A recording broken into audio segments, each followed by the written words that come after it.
네, 성도 여러분 안녕하십니까? 행복한 안식일입니다. 네, 한 주가 정말 세상에 엄청난 일들이 벌어지고 있습니다. 어제 제가 그 뉴스를 보고 오늘 아침에 정말 너무 충격이 되어서 마음이 한동안 진짜 참 아찔하다고 할까? 세상에 믿을 수 있는 사람은 아무도 없다. 이런 생각이 들 만큼 한 유력 정치인의 사망에 대한 소식이 제 마음에 큰 충격이었습니다. 그러면서 또 생각하게 되는 게 세상에 믿을 수 있는 사람이 하나도 없죠. 그렇기 때문에 그 믿을 수 있는 사람이 오늘 우리가 되어야 되겠구나 생각이 들면서 제가 한 주중에 안식일 설교로 생각했던 그 주제를 바꿀 만큼 저한테 큰 충격이 된 사건이 박원순 서울시장의 사망에 관한 소식인 것 같습니다. 그리고 이 코로나가 다시금 세상에 어지러워질 만큼 흐트러지고 있어서 교회 모든 활동이 지금 중단되어지는 상황이 벌어지고 있는데 이럴 때 우리는 어떻게 해야 될지 또 기도하면서 고민이 되어지는 상황입니다. 하나님의 뜻 가운데서 우리가 어떻게 이 상황을 헤치고 나가야 될지 우리가 정말 기도하면서 매 순간마다 하나님이 주시는 지혜를 따라 우리가 행할 수 있게 해달라고 기도해 주시면 감사하겠습니다. 그러면서 우리가 또다시 그 지혜를 얻기 위해서 오늘 말씀을 또 함께 연구하는 시간을 갖도록 하겠습니다. 집사님, 잠깐만요. 여기는.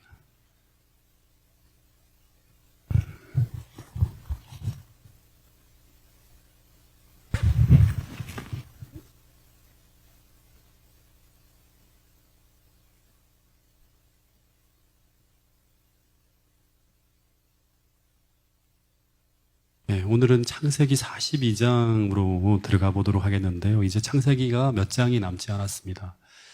지금부터 나가는 부분이 어떻게 보면 요셉의 생애의 스토리 중에서 제일 하이라이트로 이제 이어지는 그런 부분들입니다.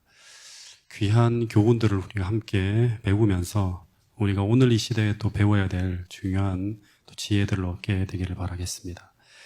42장으로 들어가 보면 1절부터 보면 기근이 이집트에서 팔레스타인으로까지 퍼져갑니다.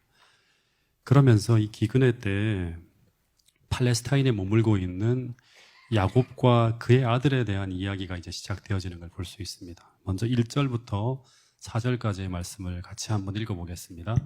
시작. 그때 야곱이 애굽에 곡식이 있음을 보고 아들들에게 이르되 너희는 어찌하여 서로 바라보고만 있느냐. 야곱이 또 이르되 내가 들은즉 저 애굽에 곡식이 있다 하니 너희는 그리로 가서 거기서 우리를 위하여 사오라. 그러면 우리가 살고 죽지 아니하리라 하매 요셉의 형 10사람이 애굽에서 곡식을 사려고 내려갔으나 야곱이 요셉의 아우 베냐민은 그의 형들과 함께 보내지 아니하였으니 이는 그의 생각에 재난이 그에게 미칠까 두려워함이었더라. 이 본문에 보면 이제 시작에 그때라는 1절에 보면 나오죠, 이야기가. 그죠? 이 그때라는 말은 이제 요셉이 총리직에 오른 지 몇 년째죠? 7년 동안의 풍년이 있었고 이제 흉년이 확 퍼져가는 그때예요. 그러니까 총리직에 오른 지 8년쯤 되던 해예요. 그런데 이때 야곱의 나이는 그럼 몇 살인지 아십니까? 야곱의 나이는 대략 129세 정도가 된다고 합니다. 그럼 요셉의 나이는 30세에 요셉이 총리가 됐으니까 요셉의 나이는 38쯤 됩니다. 이 중년을 앞두고 있는 상황이고, 그리고 그 형들의 나이는 대략 40대에서 40대 중후반쯤 되었을 거로 이제 추정이 됩니다. 근데 본문에 보면 이제 이 대가뭄이 아주 광범위하게 펼쳐지고 있었기 때문에, 그리고 이것이 장기화되어지고 있었어요. 그래서 가나안 일대도 큰 가뭄으로 인해서 야곱 집안의 양식이 떨어지고 있는 거예요. 그러니까 지금 하나님의 사람은 어디에 있는가 하면 이집트에 있어요. 그러니까 하나님께서 그 곡식을 요셉에게 이제 세상의 곡식을 나눠줄 수 있는 걸 가지고 있기 때문에 이 가족들도 요셉에게 가야 돼요. 근데 이 야곱의 아들들은 이 사태를 관망만 할 뿐에 아무런 행동도 하지 않고 있으니까 이 야곱의 아들들에게 뭐라고 하는가? 어찌하여 너희들은 서로 바라만 보고 있는가? 애굽에 곡식이 있다고 하는데 왜 너희들은 애굽으로 곡식을 사려 내려갈 생각을 하지 않는가 하면서 막 이야기를 했다고 합니다. 그래서 이 성화에 못 이겨서 3절, 4절에 보면 이 야곱의 말에 이 베냐민을 제외한 10명의 아들들이 애굽으로 곡식을 사러 내려가게 되는데 이때 베냐민은 제외되어집니다. 근데 왜 베냐민이 제외가 되어졌는가? 예. 본문에 보면 이 베냐민의 나이가 어리기 때문이 아니에요. 베냐민의 나이는 이미 20살이 넘었고 대략 30대에 가까울 거라고 추정을 합니다. 그런데도 베냐민을 야곱이 보내지 못하는 이유는 뭔가 하면 라헬이 낳은 유일한 남은 자식이기 때문에 야곱이 끔찍하게 사랑하고 있기 때문이기도 하지만 또 하나의 이유가 있어요. 그게 뭔가 하면 요셉의 죽음 때문이에요. 그 야곱에게는 요셉이 어떻게 죽었는가 하면 사고로 죽었잖아요. 그죠? 짐승에게 찢겨 죽었다고 생각하기 때문에 어디를 가나 이 아이가 위험한 곳에는 또다시 그런 사고가 날까봐 보내지 못하는 거예요. 그래서 본문에 보면 야곱이 베냐민을 이집트로 내려 보내지 못하는 이유가 뭔가 하면 재난을 당할까 두려워해서 야곱이 곁에 두게 되었다고 하는 이야기가 나옵니다. 근데 어쨌든 우여곡절 끝에 이제 5절에 보면 이제 이 요셉의 형제들이 애굽으로 곡식을 사려 내려갑니다. 근데 그때 요셉은 이 곡식을 사러 내려오는 사람들을 내국인과 외국인으로 구분을 지어요. 내국인은 그 요셉 말고 애국 관리가 이제 처리를 해요. 근데 외국에서 오는 모든 사람들은 어떻게 하는가 하면 요셉이 직접 대면한 후에 요셉의 허락을 받아야지만 곡식을 받고 나갈 수 있도록 만들어 놨어요. 예. 근데 이것은 여러 가지 이유가 있겠지만 아마 요셉이 언젠가 분명히 누가 온다? 예.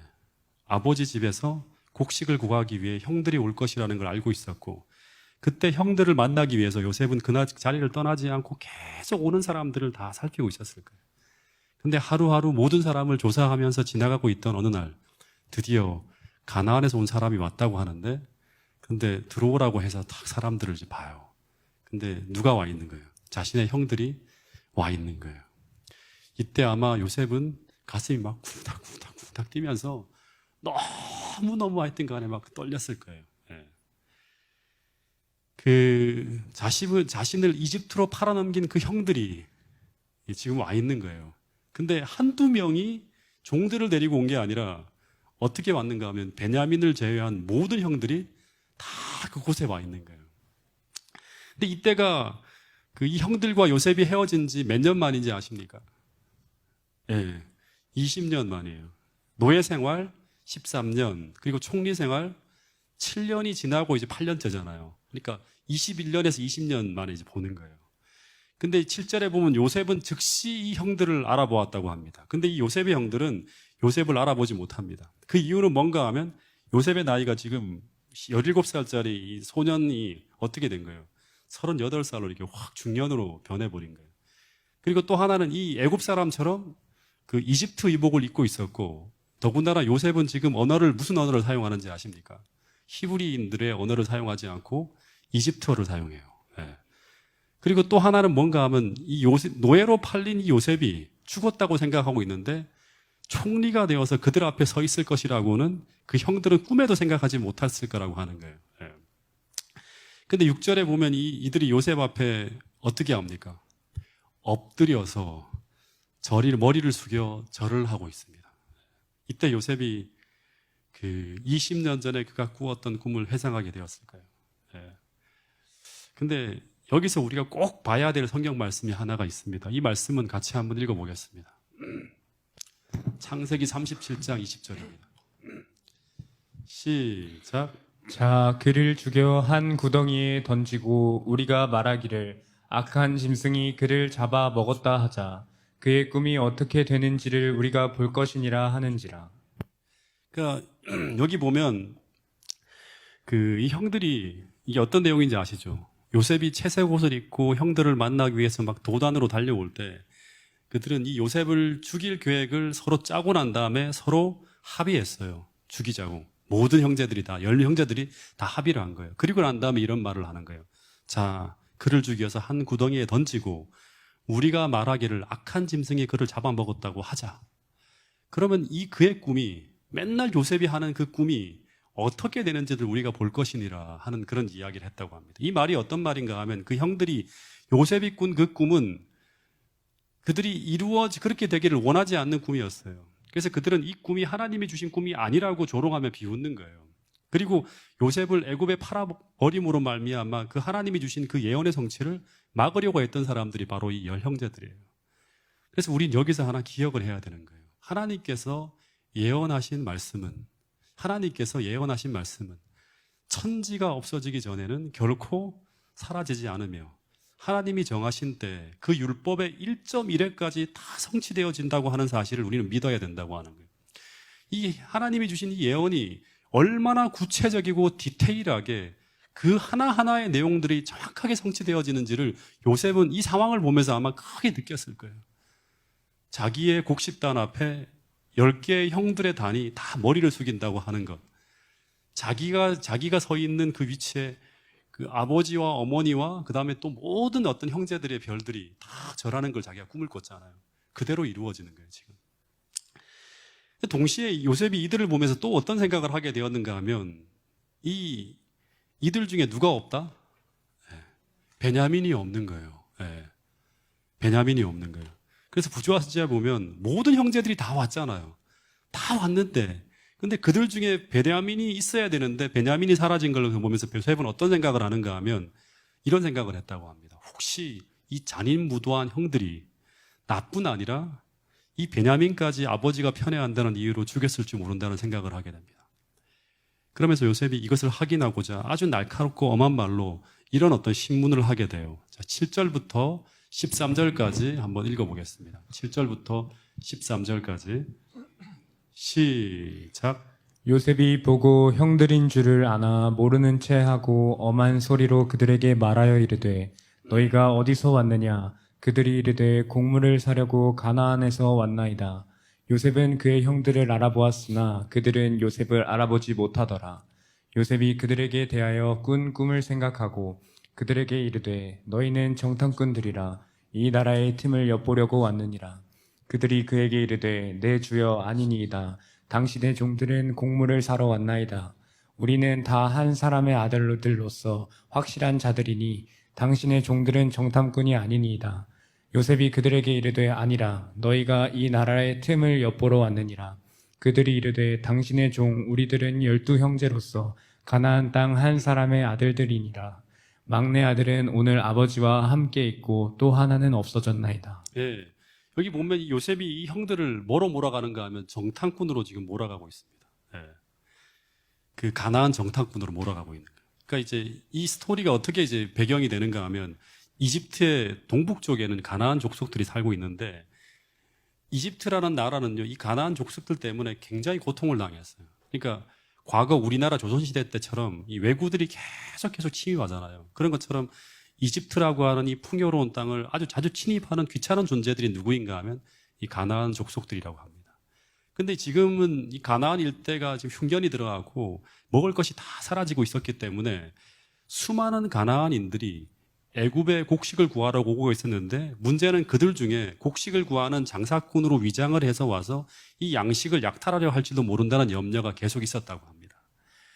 그런데 혹여 이 곡식 창고가 탈취를 당하거나 사고가 나게 되면 어떤 문제가 되는가 하면 애굽이라는 나라의 안보가 위협을 받는 굉장히 어떤 국가 안보 차원에서 무조건 지켜야 되는 어떤 그런 곳이 바로 곡식 창고예요. 그런 상황에서 요셉이 이 10명의 형들이 어디 출신이다? 가나안 출신이고, 그리고 태도나 모습이 이제 이 얘기를 취조하는 거죠. 이제 몰아가는 거예요. 어떤 첩보에 의하면 너희들은 곡식 창고를 털기 위해서 이곳을 염탐하러 온 정탐꾼이라고 하는 첩보가 있어서 너희들은 국가 안보를 위협하는 간첩일지 모르니까 조사를 해야겠다고 하면서 몰아가는 거예요. 근데 요셉의 형들을 향하여서 이 요셉이 가나안 정탐꾼이라 한 이 말은 그 어떻게 본다 그러면 이 사람들의 입장에서는 자신들의 목숨을 위협하는 아주 무서운 선포였어요. 가나안의 간첩이라고 하면 어떻게 되는가 하면 종신형으로 감옥에서 나오지 못하거나 아니면 죽어야 돼요. 예. 근데 요셉이 이렇게까지 형들의 상황을 극한 상황으로 몰고 간 이유는 뭔가 하면 첫 번째는 이 형들을 조사해서 하나는 무엇을 얻기 위함이다? 그 동생 베냐민의 상황과 그 집안의 상황을 알아보기 위함이고, 두 번째는 이 형들을 시험하기 위함이라고 합니다.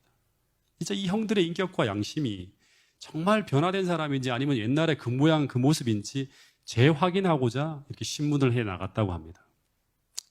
근데 이제 문제는 뭔가 하면 이 형들은 이제 어떻게든 자신이 정탐꾼이 아니라는 걸 증명해야 돼요. 안 그러면 자신도 죽고, 그리고 자신들이 여기서 죽으면 어떻게 됩니까?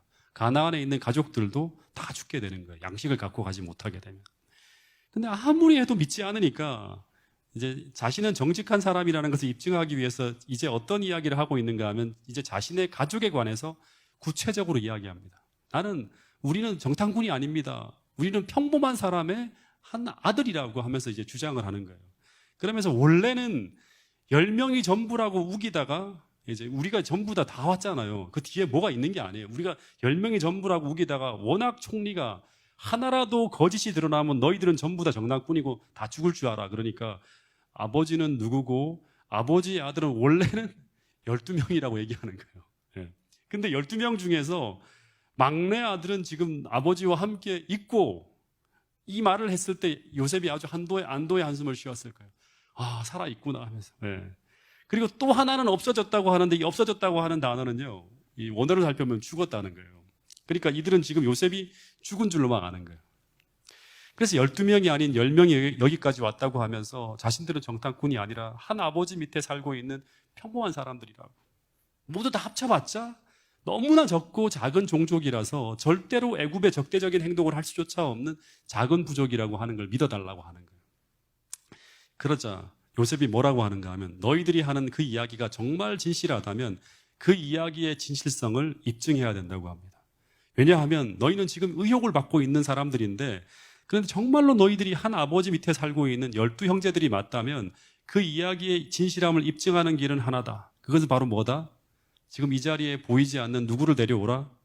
막내 동생을 데려오라고 하는 거예요. 예. 그러면 믿어주겠다고 하는 거예요. 그러자 이 형제들이 어떻게 합니까? 네, 그렇게 하겠습니다고 하지 않고 당황하기 시작했다고 합니다. 왜냐하면 베냐민은 아버지가 절대로 보내지 않을 거예요. 지금 이 상황을 얘기했다 그러면 더더군다나 안 보낼 거예요. 절대 그 위험한 데는 못 간다고 말렸을 거예요. 그래서 주저하고 막 당황하는 기색을 보이자 요셉이 이제 이런 말을 합니다. 15절부터 17절에 보면 이 이야기의 핵심은 뭔가 하면 너희 중에 9은 여기에 갇혀 있어라. 그리고 너희 중 하나가 나가서 누구를 데려오라? 너희 아우를 데려오라고 하는 거예요. 그래서 내가 너희 말이 진실된 말인지 시험해서 너희 중에 진실함이 있는지를 보겠다고 하는 거예요. 다시 말해서 너희가 한 이야기가 정말 진실한지는 막내 동생을 여기에 데려오면 증명한다고 하는 거예요. 그러면서 바로의 생명으로 맹세하노니 그리하지 아니하면 너희는 과연 전탐꾼이냐 하는데 이제 그 얘기를 하면서 너희들이 만약에 안 데려오면 다 죽는다고 하는 거예요. 그런데 그 이야기가 계속 들려올 때마다 이들이 당황해하면서 그렇게 하지 못하는 이유를 계속 대는가 어떻게 하는가 하면 17절에서 요셉은 그들을 3일 동안 감옥에 가두어 두었다고 이야기합니다. 그래서 이 3일 동안 이 요셉의 형제들이 감옥에 갇히는데 저는 이 3일이라고 하는 숫자를 생각하면서 여러 가지들을 좀 생각해 봤어요. 이 형제들이 3일 동안 감옥에 갇히잖아요. 요셉은 이집트의 감옥에 얼마나 갇혀 있었죠? 한번 떠올려 보세요. 요셉의 감옥에 얼마나 갇혀 있었죠? 2년 동안은 갇혀 있었다가 그 꿈을 해석했는데 그 술 맡은 관원장이 기억하지 못함으로 말미암아 1년을 더 갇혀 있죠. 그래서 총 3년 동안 감옥에 갇혀 있습니다. 예. 형들은 3일 동안 갇혀 있고 요셉은 3년 동안 이 감옥에 갇혀 있게 됩니다. 그래서 감옥에 갇혀 있는 이 시간은 언제나 인간들에게 깊은 성찰의 시간이에요. 예. 자기의 생애를 돌아보는 깊은 성찰의 시간이에요. 예. 이 3일이라고 하는 이야기도 성경에 자주 쓰이는 말인데 3일 동안 예수님이 십자가에 달려 돌아가셔서 이제 부활을 앞두고 무덤 속에 있는 시간이 3일이에요. 예. 감옥이라고 하는 것도 무덤하고 비슷하게 비유되어지거든요. 그리고 요나에게도 물고기 뱃속에 며칠 동안 있죠. 이 3일 동안 물고기 뱃속에서 3일 동안 깊은 회개의 시간을 가져요. 과거를 돌아보며 성찰하는 깊은 회개의 시간을 갖는 그 시간을 보내게 됩니다. 그래서 어떻게 보면 이 3일은 죽음의 시간, 깊은 회개의 시간, 다시 태어나기 위해 필요되어지는 어떤 시간으로 보여지는 거예요.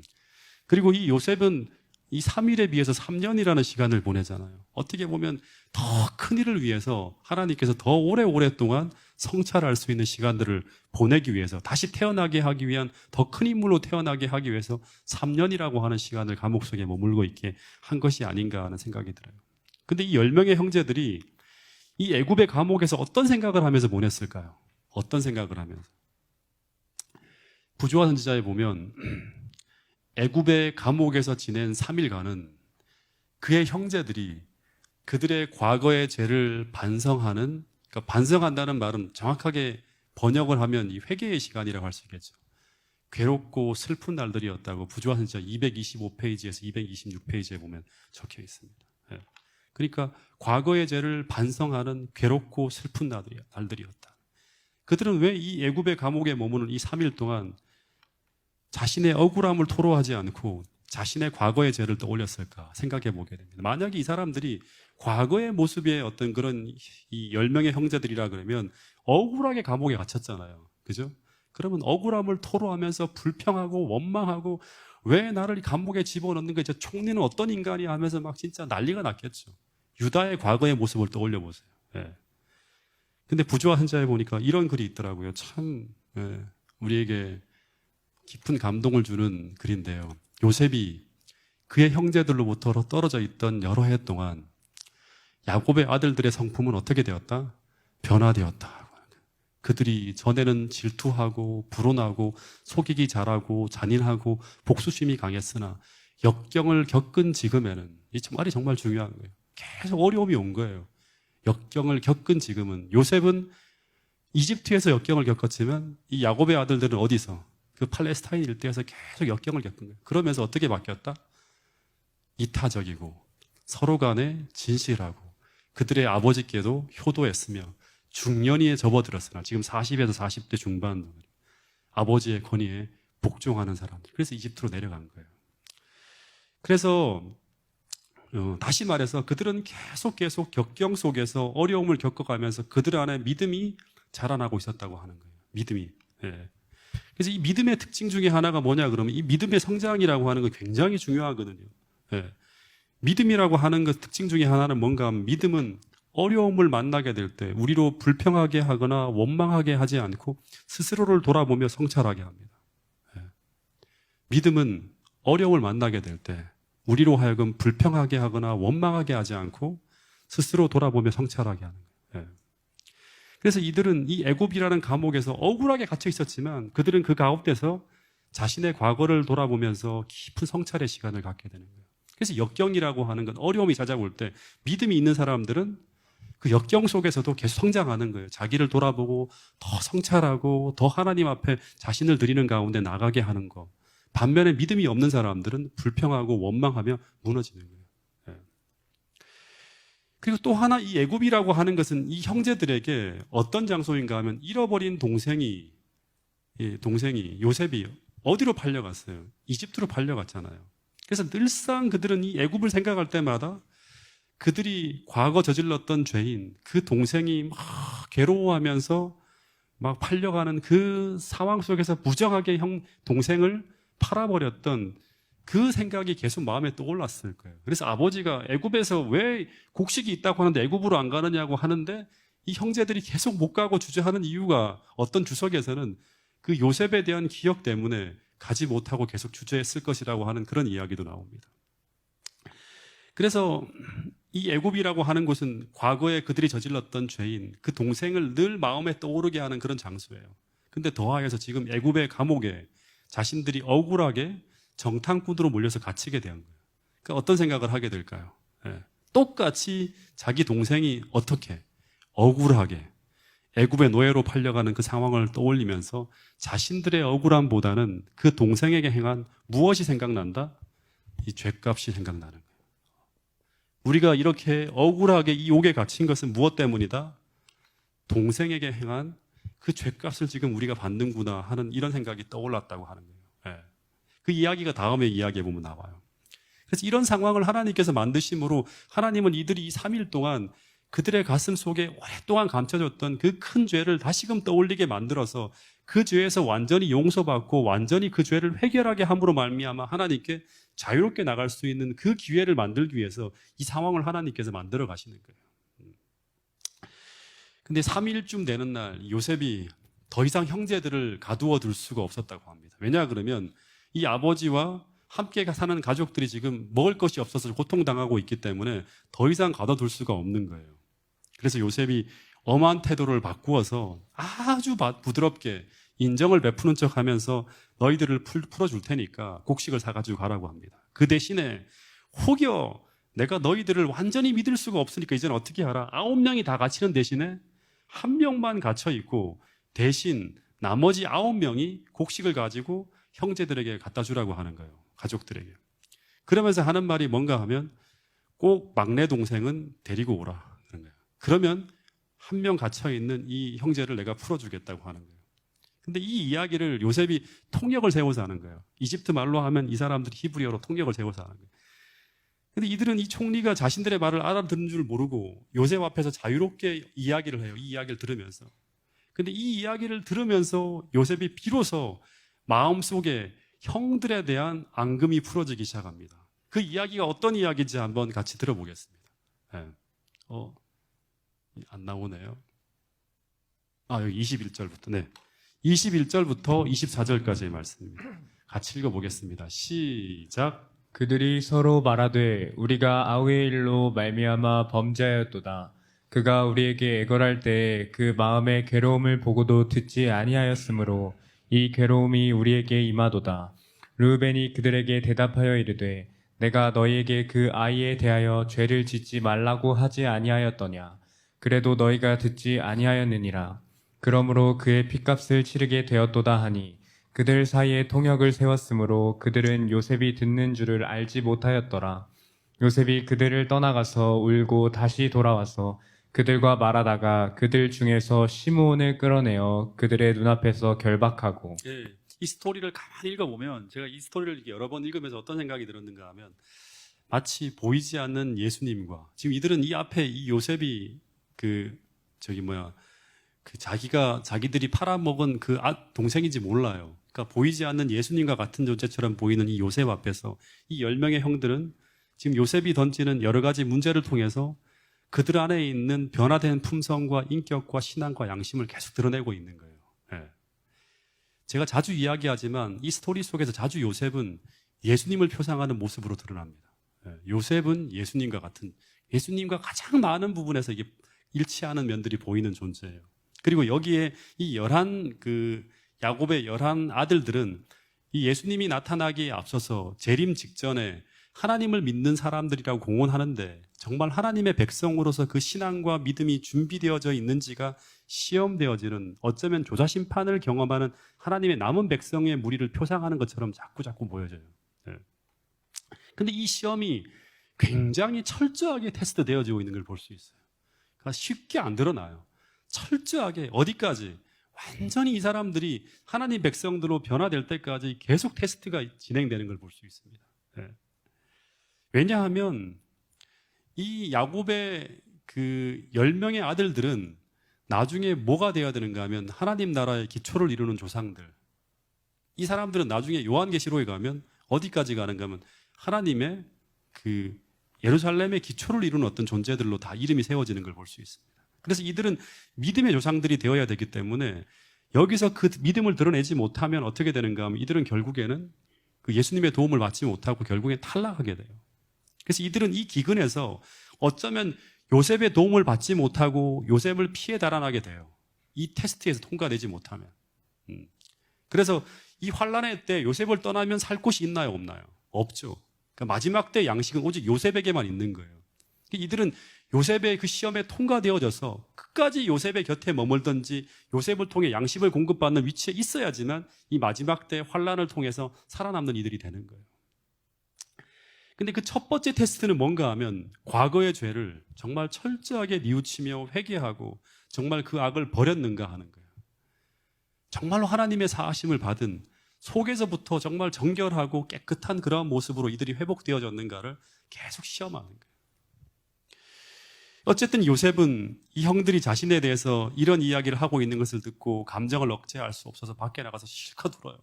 울고 난 다음에 그런 다음에 요셉의 형제들은 전혀 모르는데 나중에 이제 이 요셉이 그것을 다 듣고 난 다음에 돌아와서 다시금 냉정하게 그들 앞에 서서 어떻게 하는가 하면 이 10명의 형제 중에서 한 명을 잡아요.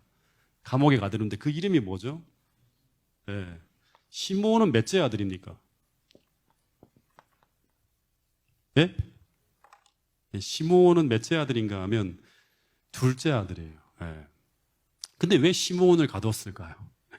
그것도 이유가 있겠죠. 네. 부조와 선자에 보면 이 시므온이 당시에 이 큰 죄를 저지를 때 요셉을 잔인하게 취급하는 일에 있어서 선동자요, 주동자였다고 합니다. 예. 10명의 형제 중에 제일 맏형은 누구죠? 예, 루벤이죠. 루벤이 책임이 있어야 되는데 루벤은 그 책임에서 비교적 자유로워요. 우리가 그 창세기 37장을 돌아가서 읽어보면 이 루벤은 이 죄에 참여하지 않으려고 계속 애를 써요. 형제들이 죽이려고 할 때 죽이지 말자. 우리가 우리 손으로 피를 흘리면 어떡하냐 하면서 막 이제 대신 구덩이에 가두자 넣어놓자고 하고 막 그러면서 나중에는 부조한자에 보면 형제들 몰래 요셉을 풀어주려고 했어요. 그래서 요셉이 루벤은 지나쳐버리고 루벤을 대신해서 형제들을 주동해서 이 사건을 이끌었던 존재인 둘째 이 시므온을 이제 잡아 옥에 가둡니다. 근데 이 시므온이라고 하는 사람은 전력이 있죠. 잔인성이 있어서. 시므온과 레위는 어떤 사람이죠? 세겜 사람들을 막 대량 학살할 때 그 잔인성이 드러났던 정말 냉정하고 잔인한 인간이에요. 예. 그래서 이 사건의 주동자인 이 시므온이 결박되어져 옥에 갇히게 되는데, 근데 이 옥에 갇혀 있을 때 시므온이 어떤 생각을 하게 되었을까요? 이 시므온이 생각할 때 이 시간은 그에게 죽음의 시간이에요. 예. 왜냐하면 베냐민이 이집트로 돌아오지 못하면 어떻게 됩니까? 예. 여기서 죽는 거예요. 예. 여기서. 그래서 이 베냐민이 이곳에 데려올 가능성이 있나요? 자기가 생각할 때는 아버지가 절대 안 보내줄 거예요. 예. 그래서 여기에 죽게 될 가능성이 농후하기 때문에 그는 잘못하면 여기서 죽게 된다는 생각을 하게 되었을 거예요. 그러면서 깊이 과거의 죄를 돌아보면서 그때 자기가 저질렀던 그 하나하나의 어떤 그런 잔인함과 이런 것들을 철저하게 회개하는 시간을, 더 성찰하는 시간을, 다른 어떤 형제보다 더 깊이 성찰하는 시간을 보내게 돼요. 쉽게 안 돌아오죠. 처음에 형제들이 가서 아버지를 설득하지만 안 보내요. 근데 가져갔던 양식이 다 떨어지고 난 다음에 그제서야 오잖아요. 그러니까 굉장히 긴 시간을 옥에 갇혀 있게 됩니다. 이 베냐민이라고 하는 사람이. 어쨌든 지금 야곱의 10형제들에게는 이 사건은 어떤 사건인가 하면 대환란의 사건이에요. 대환란의 시간을 보내는 거예요. 곡물이 떨어지는 환란보다 더 큰 환란이 이들에게 찾아온 거예요. 여러분, 때때로 우리에게 예기치 않은 환란과 공경이 찾아올 때 그 환란은 우리에게 어떤 것들을 생각할 수 있는 시간을 주는가 하면 지나간 과오와 실수를 떠올리게 하면서 온전히 그 잘못을 끄집어내게 만든다고 합니다. 이 환란의 시간이 찾아올 때 우리는 계속 돌아보게 돼요. 예. 지나간 과오와 실수를 다 떠올리게 하면서 온전히 그 잘못을 끄집어내게 만드는 게 환란의 시간이라고 하는 겁니다. 그래서 이 환란을 통해서 하나님은 이 10명의 형제들의 마음속에 담긴 그 죄를 온전히 회개케 하시려고 그 모든 것들을 다 회개하고 성찰하고 돌아보게 만드는 시간을 허락하시는 거예요. 근데 이것이 바로 그 아버지 야곱의 환란의 때 하나님께서 야곱의 환란으로 인도하시는 하나님의 섭리였죠. 마찬가지로 이 야곱의 10명의 아들들에게 지금 이 시간은 야곱의 환란과 같은 그 시간을 지금 지나가고 있는 거예요. 마지막으로 우리가 하나만 더 생각을 하고 오늘 좀 이야기를 좀 정리하려고 하는데요. 요셉의 관점으로 한번 돌아와서 마지막으로 이 상황을 한 번 더 생각해 보면 요셉은 이 당시의 형들을 처음 보게 되었을 때 어떻게 본다 그러면 이 요셉의 말 한마디의 형들은 한순간에 죽임을 당할 수도 있고 종신형에 처해질 수도 있고 반대로 이들을 살릴 수도 있는 그 권한의 위치에 있는 사람이 바로 요셉이었어요. 근데 이 형들을 보는 순간 요셉에게 어떤 생각이 처음에 떠올랐을까요?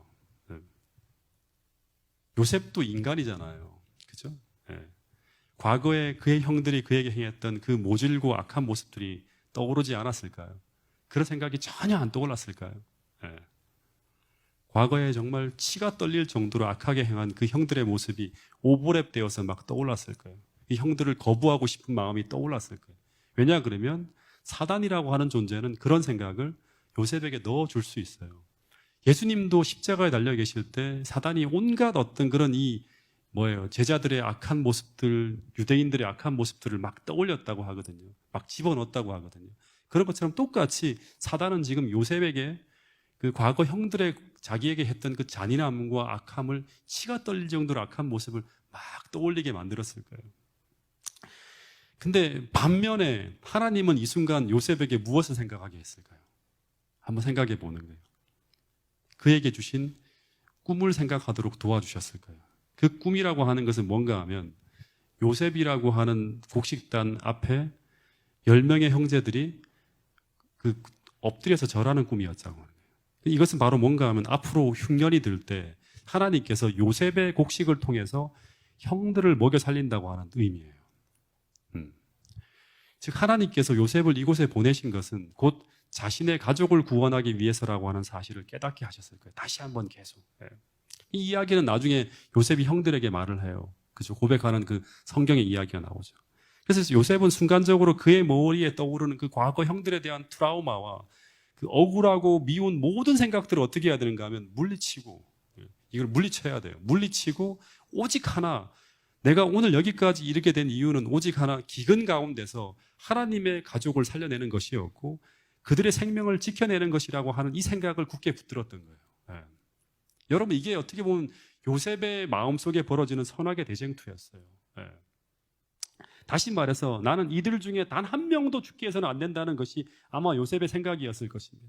그래서 이 마음 외에 다른 어떤 생각도 그의 마음에 틈타는 것을 용납하지 않았기 때문에 요셉이 이런 행동을 할 수 있었던 거예요. 그래서 어쩌면 이 순간에 이 요셉 한 사람이 어떤 생각에 이끌려가는 사람인가 하는 것은 굉장히 중요한 것이었겠죠. 그 하나에 의해서 요셉 개인의 운명과 요셉의 가족들의 운명이 결정되어지는 것이었습니다.